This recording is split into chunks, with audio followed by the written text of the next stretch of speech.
Thank you. SSC নবম এবং দশম শ্রেণীর শিক্ষার্থীদের বন্ধুদের জন্য দেখো ছোট্ট একটি এমসিকিউ নিয়ে হাজির হয়েছি আমি আতিক কোচিং সেন্টার ইউটিউব চ্যানেলের পক্ষ থেকে।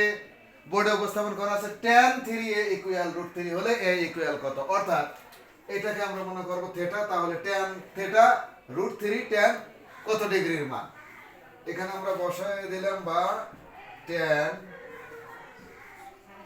3a equal tan 60 degree,